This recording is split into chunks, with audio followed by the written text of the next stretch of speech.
অনেক সচিব আছেন যারা ইংরেজিতে ড্রাফট করতে পারে। একটি দলের জন্য এটা সমস্যা হইতে পারে যে অনেক ব্রিলিয়ান্ট ছেলেরা রাজনৈতিক কারণে চাকরি পায়নি, অনেক ব্রিলিয়ান্ট লোকেরা রাজনৈতিক কারণে চাকরি হারিয়ে ফেলে এবং এটার জন্য সবচেয়ে বেশি সাফার করেছে রাষ্ট্র। আমাদের পার্শ্ববর্তী দেশগুলো পিএসসির ব্যাপারে কিন্তু কোনো আপোষ করে না, যে গভর্নমেন্টে থাকুক, কারণ তারা দেশকে ভালোবাসে। দেশে যদি যোগ্য লোকেরা যদি সেখানে না থাকে প্রশাসনে বা বিভিন্ন চান, তাহলে দেশটা দুর্বল হয়ে যাবে। এই জন্য আমাকে অনেক মন্ত্রীরা বলতো যে সচিবেরা ড্রাফট করতে পারে। ড্রাফটিংতে ছিল অ্যাসিস্ট্যান্ট সেক্রেটারি লেভেলের কাজ, কিন্তু দেখা যায় সচিবেরা ড্রাফটিং জানে না। অনেক সচিব আছেন যারা ইংরেজিতে ড্রাফট করতে পারে। এই যে বিশাল একটা অধপতন আমাদের রাষ্ট্রের যে দুর্বলতা, এবং বিদেশে গিয়ে নেগোসিয়েট করতে পারে না, কারণ ইংরেজি অনেক সময় অ্যাকসেন্ট বুঝে। এটা ট্রু, এটা বাস্তবতা। এই জন্য আমরা বলেছি যে পিএসসি সাংবিধানিক একটা কমিটি থাকবে, এখানে কোনো দলের, কোনো মন্ত্রীর, কোনো প্রধানমন্ত্রীর হস্তক্ষেপ এখানে থাকতে পারবে না।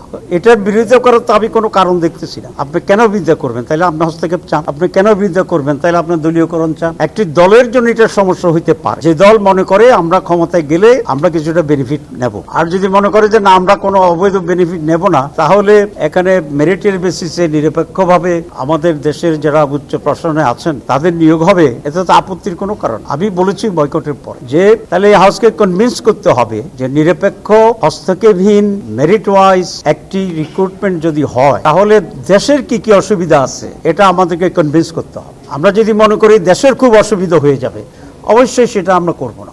আর যদি এটা হয় যে না দেশের জন্য ভালো হবে কিন্তু কোনো একটি দলের জন্য খারাপ হইতে পারে, তাহলে তো এটাকে জাতি এটা অ্যাকসেপ্ট করবে না, এবং এটা আমরা চাইও না। এখন সুজন, চল তো বাড়ির কাজটা দেখে আসি। বাড়ির কাজ তো প্রায় শেষ, আগামী মাসেই উঠতে পারবো।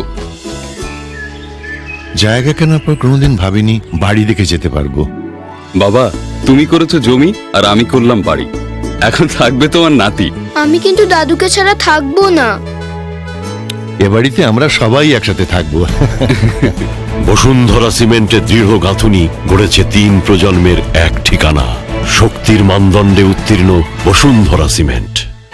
বসুন্ধরা সিমেন্ট, প্রজন্মের বন্ধন।